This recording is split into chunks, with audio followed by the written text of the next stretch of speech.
नमस्कार, मैं doctor Narendra Pandey allergy asthma centre की तरफ से। आप लोगों ने अगर सब्सक्राइब नहीं किया है, मैं एलर्जी के विषय में आज चर्चा करूंगा। अगर सब्सक्राइब नहीं किया है तो कृपया घंटे के ऊपर ऑल अगर दबा दें तो सबसे पहले वीडियो आप ही को मिलेगा, और वीडियो पसंद आने पे एक लाइक तो बनता है। आज हम लोग डिस्कस करेंगे एलर्जी के बारे में। एलर्जी टेस्ट लेके बहुत सारा भ्रांति है हम लोगों के समाज में। एलर्जी टेस्ट का नाम जब भी आता है तो लोग समझते हैं कि दो तरह की चीज़ें हैं। एक तो मैं किसी लैब में ब्लड दे दूं, मेरे पास एक रिपोर्ट आ जाएगा, तो एक फाइल रिपोर्ट बन के आ जाता है। आज इसी पे चर्चा हम लोग करेंगे। फाइल बन के आ जाता है, उसमें बहुत सारी चीज़ लिखी हुई रहती हैं।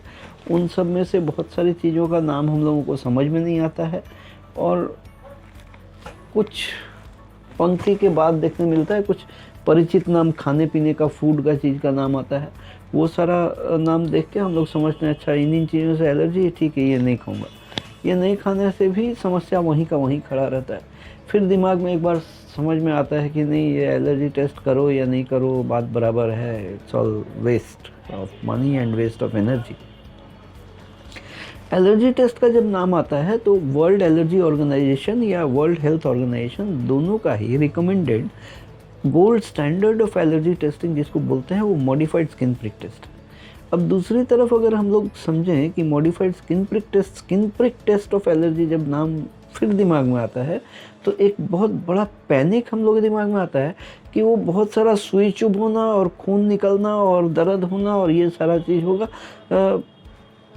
तो ऐसा नहीं है। बहुत सारे सेंटरों में इस तरह का होता है, लोगों को एक्सपीरियंस इस तरह का होता है, लेकिन हम लोग जो एलर्जी स्किन प्रिक टेस्ट करते हैं वो मॉडिफाइड स्किन प्रिक टेस्ट है। मॉडिफाइड स्किन प्रिक टेस्ट एक जर्मन टेक्नोलॉजी है जिसमें कोई दर्द, पेन या ऊजिंग, ब्लीडिंग ये सारा कुछ नहीं होता है।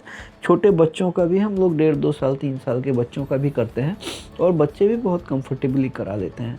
144 विभिन्न तरह का एलर्जी टेस्ट किया जाता है, उसमें पता लगता है किन किन चीज़ों से एलर्जी है।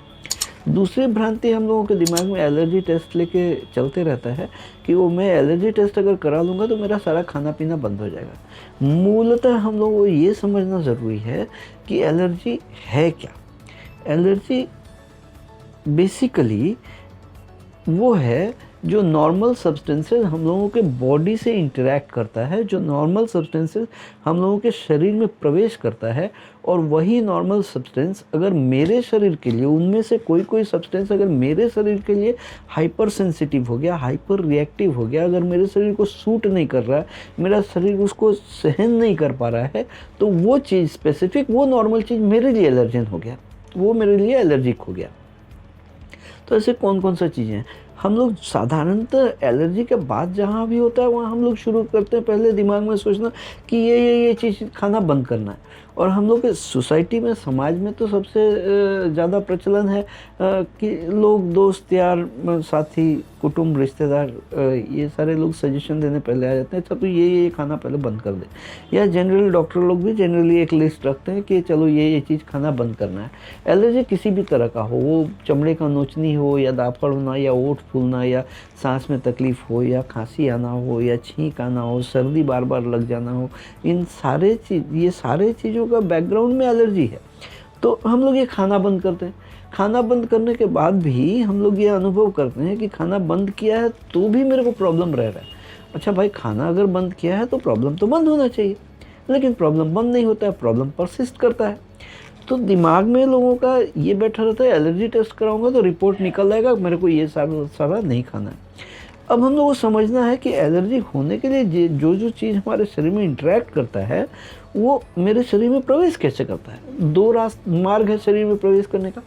एक रास्ता तो है हम लोग जो खाते पीते हैं सारा दिन 24 घंटे में 8-10 बार हम लोग खाना खाते हैं, डिफरेंट क्वांटिटीज़ में बहुत सारी चीज़ें खाते हैं हम लोग, बहुत तरह की चीज़ें खाते हैं।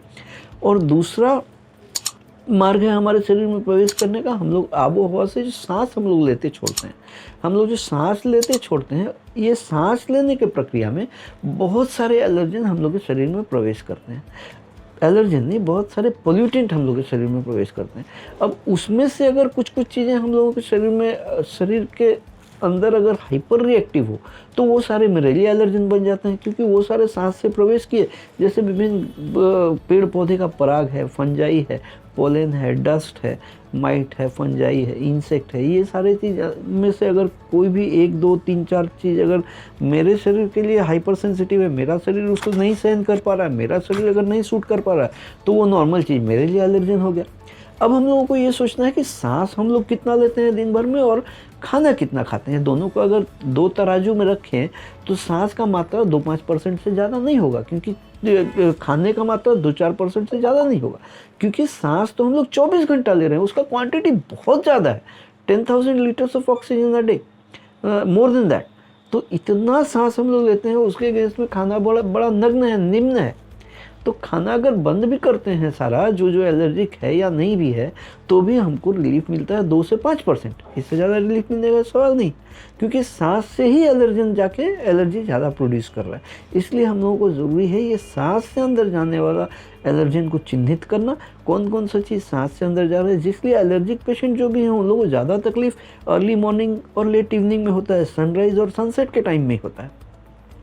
इनको अगर हम लोग चिन्हित कर पाएँ, कारण जानने से निवारण करना संभव होगा।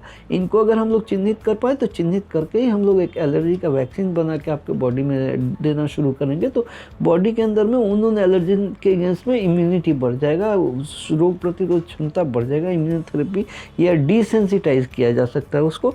ये सारा करने से ही लेकिन एलर्जी से निजात पाया जा सकता है। इस तरह का कोई समस्या अगर हो तो नीचे दिए अपॉइंटमेंट नंबर से अगर कांटेक्ट करके अपॉइंटमेंट लें, तो हम लोग मॉडिफाइड स्किन प्रिक पद्धति से एलर्जी टेस्ट करके उसका सॉल्यूशन हम लोग कर सकते हैं। ऐसा कोई भी प्रयोजन होने से नीचे अपॉइंटमेंट, मैं मौलाली में कोलकाता में बैठता हूँ और कहीं नहीं जाता हूँ। और ये परिसेवा कोई ऑनलाइन या वीडियो कॉलिंग के द्वारा संभव नहीं है। ये परिसेवा लेने के लिए आपको पर्सनली आना पड़ेगा। वीडियो अगर पसंद आया हो तो लाइक बटन अगर प्रेस करेंगे तो कृतज्ञ रहूँगा, और सब्सक्राइब नहीं किए हो, सब्सक्राइब करने की इच्छा हो तो घंटी दबा के ऑल अगर सब्सक्राइब करेंगे तो सबसे पहले वीडियो आप ही पाएंगे हमारे ये जो नॉलेज सेशंस आ रहे हैं इसके। आज के लिए इतना ही। आपका कोई प्रश्न अगर हो, कुछ जिज्ञासा अगर हो, तो नीचे कमेंट बॉक्स में लिखेंगे तो मैं कोशिश करूँगा अगले वीडियो बनाने के टाइम आपके जिज्ञासा का मैं उत्तर दे पाऊँ। धन्यवाद। मैं doctor Narendra Pandey, allergy asthma centre की तरफ से।